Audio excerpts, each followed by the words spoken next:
Soyez les bienvenus dans cette vidéo. Si vous venez de me découvrir pour la première fois, je me nomme Somda Alexa. Dans cette vidéo, je vais partager avec toi 4 bonnes raisons qui font que généralement la prière des gens dans le processus du succès ou bien de la réussite ne réussissent pas. Peu importe la confession religieuse, que ce soit l'animisme, le christianisme, l'islam ou toutes les autres confessions religieuses, de toutes les façons, je sais que dans toutes les confessions religieuses, il y a des gens qui prient pour des choses données, pour peut-être la réussite ou bien pour le succès, mais en réalité, ils ne voient pas en fait le soleil briller en fait dans leur prière. Donc ici, je vais partager avec toi 4 bonnes raisons qui font que les prières de certaines personnes ne marchent pas.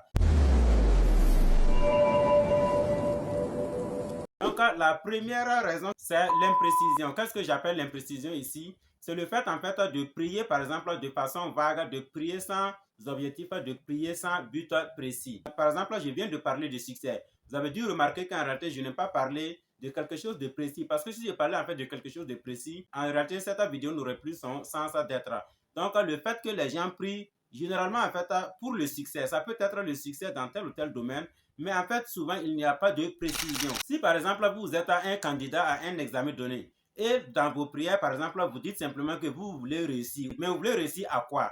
Est-ce que vous avez déjà eu le courage de dire, ah, moi, par exemple, je dois faire le bac cette année, ou bien voilà, et je vais faire mon BPC cette année, ou de toutes les façons, je vais faire telle ou telle chose, mais je souhaite que cette chose-là marche, et je précise très bien. Cet état de fait, je l'ai découvert lorsque vraiment j'ai commencé à étudier un peu certains livres, voilà, pour comprendre vraiment certains aspects en fait de la vie. Et je me suis rendu compte qu'en réalité, justement, c'est un état de fait, peut-être qui est chanté même en fait sous certains cieux, voilà, dans certaines confessions religieuses, malgré qu'en fait, on le chante, mais les gens n'ont jamais y prêté attention. Ils pensent qu'en fait, c'est quelque chose de banal, c'est quelque chose qui n'a vraiment pas trop de sens.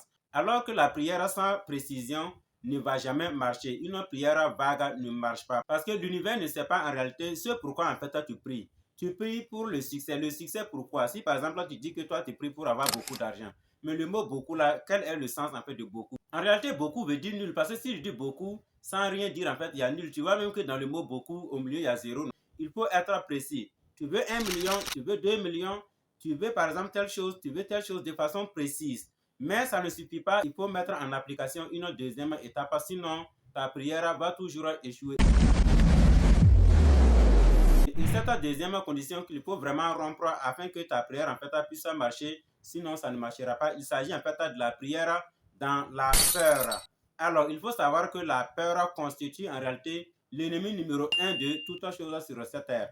Peu importe ta force, peu importe ce à quoi tu devrais être capable, une fois qu'il y a la peur, c'est fini. Tu ne peux plus rien faire. Généralement, quand il y a un danger dans une foule, ceux qui arrivent en fait à se sauver ne sont pas forcément ceux qui sont forts, ne sont pas forcément ceux qui disposent d'un gros gabarit, ne sont pas forcément les plus chanceux, ne sont pas forcément les plus malins, mais c'est généralement ceux qui arrivent en fait à se contenir face au danger, ceux qui arrivent à surmonter en fait la peur, ils arrivent en fait facilement à se sauver, sans peut-être même aucune intelligence, sans aucune force, sans aucune malignité en fait. Alors que là même c'est une peur physique, c'est une peur liée en fait à un état physique. Pendant ce temps dans la prière, la peur dont il s'agit ici, c'est la peur psychologique. Si par exemple en priant pour une chose donnée, peut-être que tu as été précis, mais tu te dis par exemple que si l'univers vraiment arrive à m'accorder en fait cette chose et à travers justement en fait les 2 autres raisons que je vais en fait t'énoncer, parce que si les 2 autres raisons ne sont pas remplies, ta prière ne va pas prendre forme.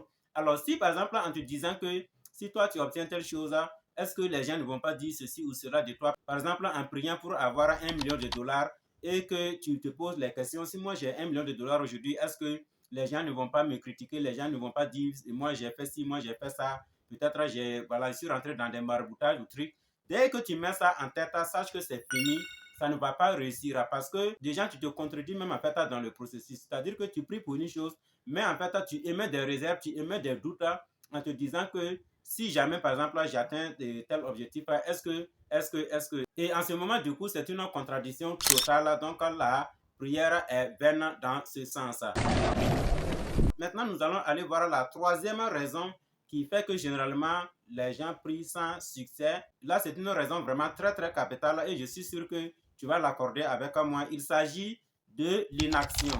Généralement, les gens sont plus accrochés en fait à la prière, à cet état d'esprit voilà, comme quoi si je prie ardemment, les choses vont se régler, les choses vont se gérer. Non, il n'y a pas de raison qu'on prie sans action. Si on prie sans action, de toutes les façons, c'est quelque chose même qui est bien mentionné en fait dans certaines écritures saintes que je vais taire en fait de citer ici. De toutes les façons, on le sait. La prière sans action est vaine.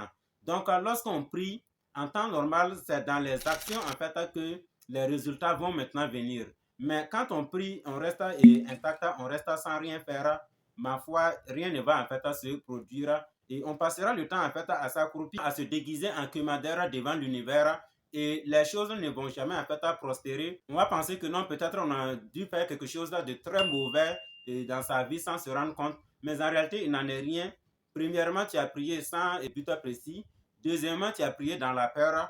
Troisièmement, tu n'as pas mis l'action dans ta prière. Rien ne va marcher. Donc, pour que ça marche, il faut déjà commencer à débloquer en fait ces situations-là. Maintenant, elle qui est le last et la plus visible aux yeux de tout le monde, il s'agit de la prière dans la pitié. Pas mal de gens, lorsqu'ils se disent, voilà, prier pour quelque chose, c'est purement être pitoyable, c'est purement se laisser dans un certain état d'inconfort, dans un certain état où il n'y a même plus d'enthousiasme en fait. Ça veut dire que le fait que peut-être tu ne te mets même pas en fait en action et que voilà, tu passes tout le temps en fait à prier, à un certain moment, il n'y a plus d'enthousiasme, il n'y a plus de dynamisme et de ce fait, sache que la prière dans la pitié ne marche pas. Dieu ou l'univers ne regarde pas en fait à ceux qui font pitié. Au contraire, Dieu suit et met en exergue la prière de ceux qui prient avec un objectif bien donné, avec un objectif bien précis, ceux qui prient sans la peur, ceux qui prient en posant des actions et ceux qui prient en étant vigoureux, en étant optimistes, ceux qui prient en étant enthousiastes, dans un état d'esprit bien posé et confortable. Donc, voici les 4 raisons généralement qui font que la prière des gens ne marche pas. Maintenant, je voudrais ajouter juste un linga qui pourrait sembler être un peu ridicule, mais c'est peut-être la plus importante en fait parmi toutes ces raisons. C'est le fait qu'en priant, on pense que Dieu, c'est une personne, une vieille personne assise quelque part avec des barbes, voilà, avec des cheveux pas possibles comme ce qu'on voit souvent en fait dans les films ou bien voilà, et on l'observe souvent sur certaines images. En réalité, lorsqu'on prie en fait en mettant cela dans sa tête, ça ne peut pas aller. Ce sont des choses en fait, j'allais dire, inexistantes parce que en réalité, Dieu c'est soi-même. Dieu est en soi-même.